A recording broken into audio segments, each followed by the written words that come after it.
Homeschool parents, this is a message for you. As a homeschooler, I know you work hard for us. You have many different things to manage. Our Thinking, Feeling, Willing program is your roadmap to a successful Waldorf homeschool journey. Gain the confidence you need to be the teacher your child wants and transform your homeschool experience. Homeschooling with Waldorf Essentials is one like no other. You not only have curriculum options, you can also add our Thinking, Feeling, Willing program onto your curriculum. What's in the Thinking, Feeling, Willing program?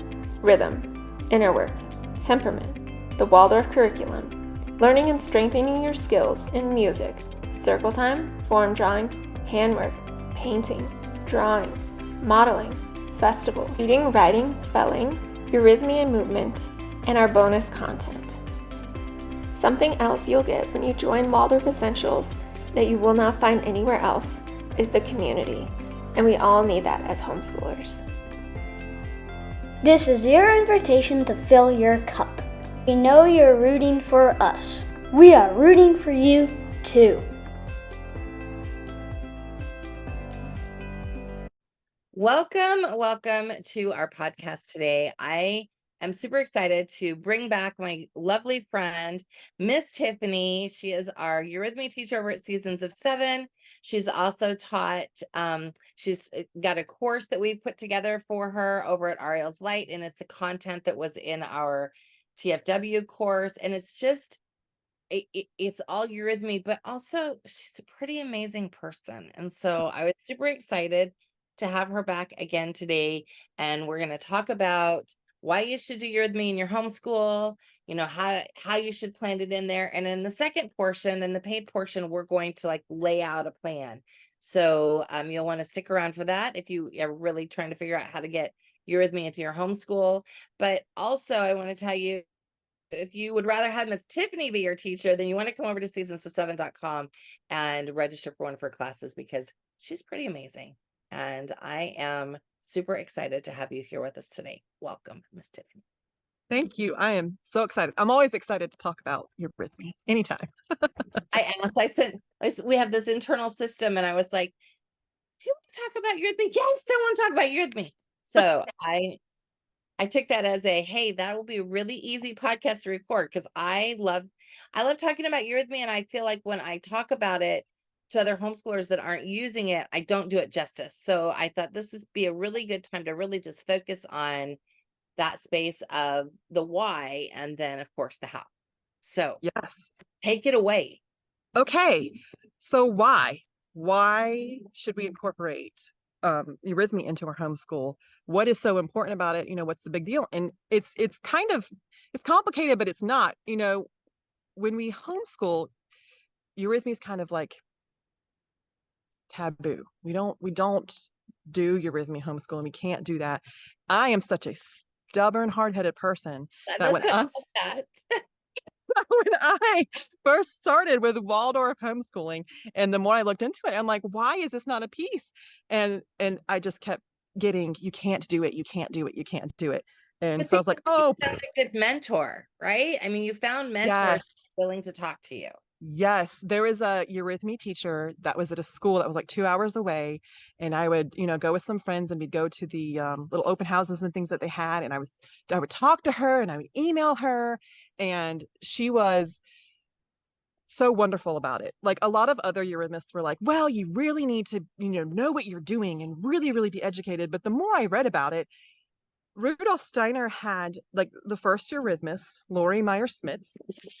She basically helped Rudolf Steiner, write eurythmy, come up with the program. And so she started teaching it to other teachers, and they had a very basic understanding of eurythmy before the school was opened, and then they were taught how to teach it. And Rudolf Steiner said, just take what you know to the children, and as we learn more, we will apply it. And so there is no harm in taking what you know and giving it to your kids for eurythmy. So with all that in mind, I was like, why then? Why can we not do eurythmy? And so I just took that and I ran with it. And it is a beautiful, wonderful thing. So why should you add it to your homeschool? You can, first of all, you can add it to your homeschooling. Don't let anybody tell you that you cannot. You absolutely can. But why do we need to do it? Why is it so important? Well, I'm trying to figure out which way we want to go first. Okay. There's two things I want to say about why it is so important. The first one is, um, from the moment that you were conceived and you were in your mother's womb, you were exposed to rhythm and beat and harmony, the swishing of the amniotic fluid, your mother's heartbeat, her voice, her pace when she walks, like her gait. It's all rhythm. It's all rhythm. And then when you're born and you're exposed to the things of the world, as a baby, as an infant, you realize there's rhythm in cars, there's rhythm in airplanes, there's rhythm in the wind, there's rhythm in, the birds chirping or a dog barking. You find those things. And as an infant, people are taking care of you. You have nothing more to do than to sit and listen and be a part of it all. But as you get older, you tend to lose that. You tend to lose that connection. And especially, like young kids, they're still kind of there. But us, as we get older, we tend to lose that connection. And Eurythmy helps to keep that connection. Even someone that's a musical person can feel music and is a little more connected to that rhythm and beat. Sure. But sometimes it becomes more of a drill than it becomes an experience. And so Eurythmy isn't concerned with what's the next note or how does this rhythm go, but what's going on in between each and every one of those tones. How is the soul responding to it? And so Eurythmy is all focused on the soul, on that etheric body. And actually you use that etheric to strengthen all the other bodies. So it's a strengthening exercise of your physical body. As you use your etheric, you learn they call it the formative forces, the creative forces. You learn to form and create. Right. And so you can create within you this feeling and this space that nobody else can touch. I love that. Yeah, you become an objective person to the things around you instead of allowing your etheric energy to be tangled with all this other mess. You can step back and look at it and be like, I have control of this. Right. Because in Eurythmy, you learn to harness that and you learn to strengthen that. So you strengthen your physical, and in strengthening your etheric, like I said, you strengthen your physical, but you also strengthen your astral and you strengthen your ego as well. And through the grades, it focuses on each of those things as we get older and we get older. So, and I read that you can even do, if you've got disabilities or you're ill, you can do it from a chair. You can just work with your arms or just work with one leg, or it's not predicated on you have to have a perfectly healthy body. Exactly. In fact, you're moving this energy and you're moving this space, and probably with that you're probably moving all of those vital forces in your body anyways that they would talk about in Chinese medicine or in any of those modalities. So you're moving that around anyway. So that's really it's a help to what it is that you have going on. I was actually in a class with a lady that was bedridden and could hardly move, and she still participated in Eurythmy, because with Eurythmy, it's like, I want to stand in this form. Say, just pretend this form. I first see it. So my etheric is moving there, and then I bring my physical to meet it. And so if you are ever limited, if you're in a wheelchair, I am moving my etheric legs, and you're still getting that workout, and you're still getting the strength to your organs. Even though you can't strengthen that leg specifically, that physical leg, you're still strengthening all of your organs in your body when you're doing that. And you're putting that focus on that space. I love that. I love that so much. And so it's really a beautiful thing too. When I started at Seasons of 7, working with the children, the older kids, they grasped a lot of concepts. A lot of them had never had Eurythmy before, and they grasped them so wonderfully and beautifully. But this children that I started with the very beginning, coming through, it's like a whole different story. It's like a completely different world is opened up to them. And so it's beautiful and wonderful. Everybody can do Eurythmy. But I was just saying, like, it opens up a completely different world. I remember there was a parent that is a friend of mine in another capacity. She was like, and she's not a Waldorf family. She does Charlotte Mason. And she was like, well, we're coming for the other enrichments, but I'm really nervous about Eurythmy. I'm like, don't be nervous. Just let your child experience it. And then you can judge it after if you want, but just let her go and just take a deep breath out and just let it happen. And now she's like, oh, like it's one of her favorite things to do. So that's so awesome. I still love it that I was thinking about, because I've got both of our kids in You're With Me at seasons of 7. And I remember one time we were in the back, we were driving, and I hear them, like the kids arguing in the back of the car, and they're like 12 and 17. So Sam is like, my 17-year-old, he's like super indignant. He's like, stop it.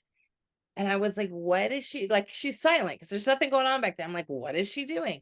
She's spelling things with Eurythmy, and I don't know what she's spelling because he hadn't gotten to that part yet. And she was like, had been doing it for a year. And she was already like, he was annoyed.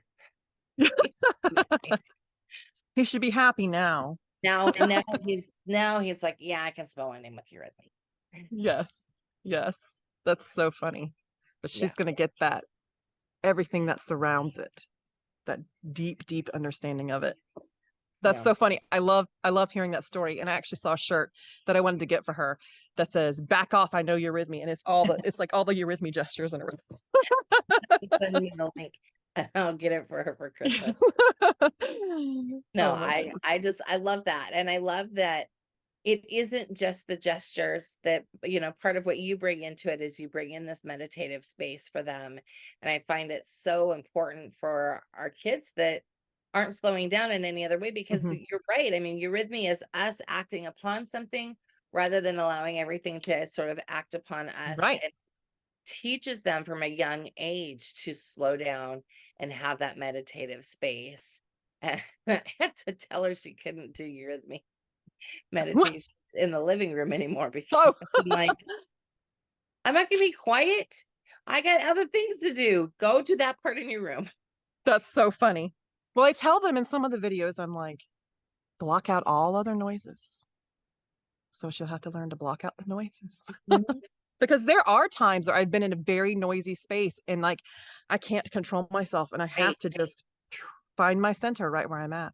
So Oh, that's and fun that's such a though. beautiful thing, because you're teaching them how to do that. And if they can do that and you're with me, they can do that in other places. And Right. so I find that super important. And I think for us as homeschoolers, while I'm always advocating for there to be, some meditation in your homeschool, um, I'm not seeing people actually doing it. And this is an easy way to bring that in, to bring Absolutely. that space, and really like find that calm. What would you say for the mom who just, because I know we're going to talk about planning it out here in a few minutes, but what would you say to the mom who's like, I just don't know where I'm going to put it in my homeschool? I don't, because I would say, like anything else, you have to make a plan for it. You can't just expect you're going to come Yes. with me today.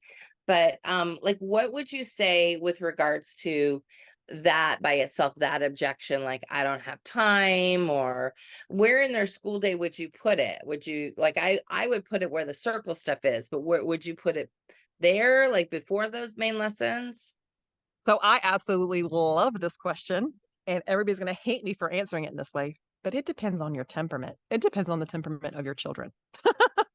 My favorite go-to is to say, put it in your circle time. That is the easiest thing, is to Right. just put it in your circle time. They don't Substitute, have to or look not, at it. don't substitute out. If you have a poem that you're using, maybe do some gestures with it or do some form walking with it. Keep your poem. Just add a little bit of those special eurythmic type movements with it. So that's my go-to answer. But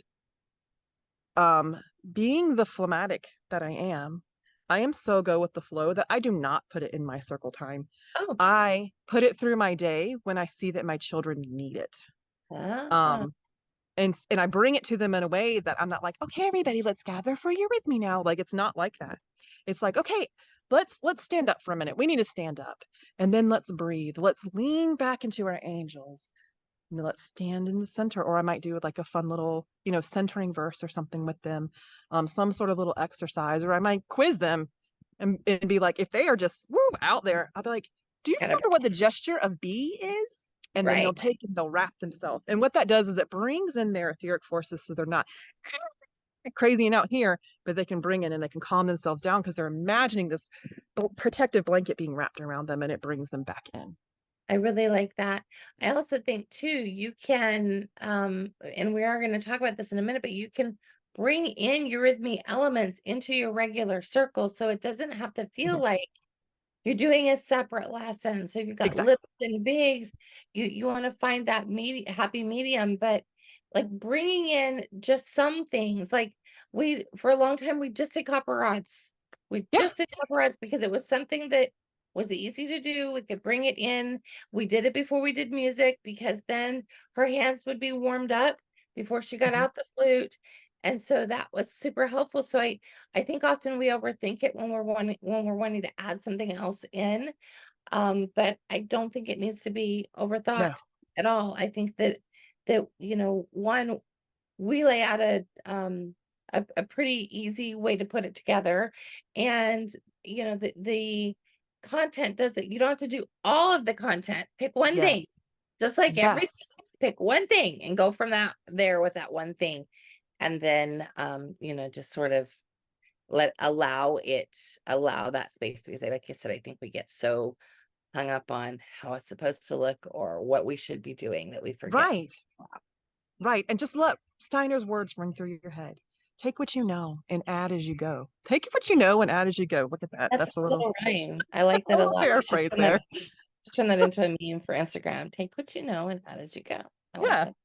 So don't But feel that's like you like have to do that's like everything. the mantra with Waldorf too, like all together, because people ask me all the time, where do I start? And oh my gosh, I don't know how to draw, and I don't know how to paint, and I don't know how to model. And I just go, start with one thing.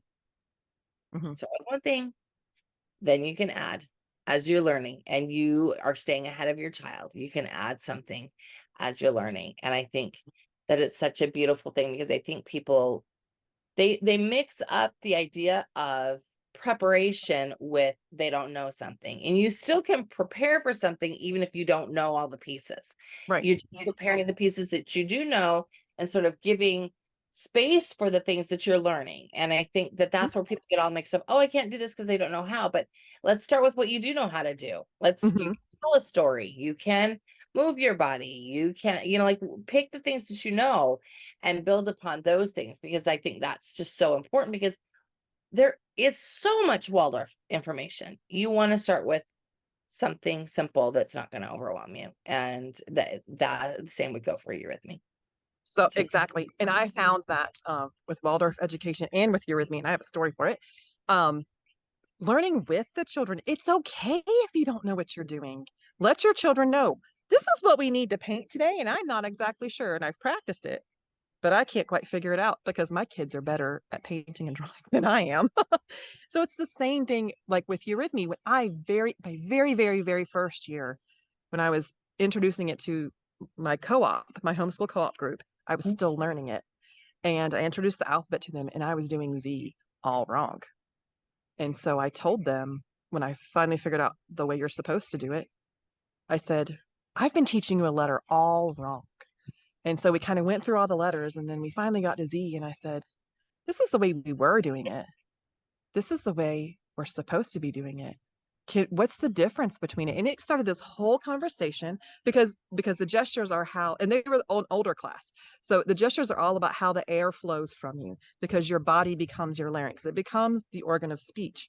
And so we tested, oh, I'm so sorry.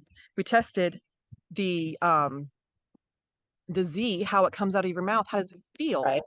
And then we tested the two gestures, and I'm like, oh, because the air is actually doing this instead of this. And so it became a discussion topic instead of, oh, I've taught them wrong. Right. I'm not going to attempt this anymore. I'm going to run from it. So you do not need to do that. I think in a homeschool setting, and it's different. You were in a co-op setting, so it's still kind of the same. In a Mhm. homeschool setting, it's okay for them to see us make mistakes. Yes. In a classroom setting, not so much, because we need to be the ego in the room. But it's still like we're human beings, and we need to show them that we are human beings, and it's okay to make mistakes. Yes. And I have made Yeah. mistakes before. And it's, what do you do with it? Do you try to lie and hide behind it? Or do you admit you're wrong? You admit your mistake and you move What do we want forward to from see it. from them? We want to see from Hmm. them that they will say, oh my gosh, I made a mistake, and Hmm. then know how to move forward from it. And I think that is that space as a parent where we have to really pay attention to that. We have to be able to move forward from a mistake. And our children learn so much, especially, like when we talk about temperament, when it comes to when it comes to the clerics will only follow another cleric. They'll follow somebody else, but they'll be like annoyed unless Which it's they're so asking hard for for me to be a cleric. I have a cleric Yeah. son. But then when it comes to a melancholic and they see you make a mistake, they respect you more for your mistakes Yes. Their than heart softens and they realize heart they're softens and human. it allows them to make mistakes. The phlegmatics don't care. And the Yes. sanguines forgot. And the sanguines don't notice at all. No, Yes. they forgot that you made a mistake. Oh, that was a mistake. I actually don't remember what Z was looking like before. So this is good. I was doing this anyway, so Right. yes, exactly. No, so I think that's perfect. So I think that pretty much covers what we want to talk about with regards to why you would want to bring that into your homeschool. Did we miss anything? Are we good? Okay, so now please join us for the second portion. So we're going to talk about like laying it all out. The vision of education has changed. More and more families have seen the benefits of homeschooling and are choosing a different life. Our desire is to bring together qualified teachers with families who are yearning for a Steiner-centered experience. We are a worldwide virtual school. Our goal is to give every child the opportunity to have a true Steiner-centered education at an affordable price, all while allowing families the flexibility to follow their passions. We invite you to attend our question and answer or send us an email with all your questions and start envisioning how Seasons of 7 can help your family live their best life.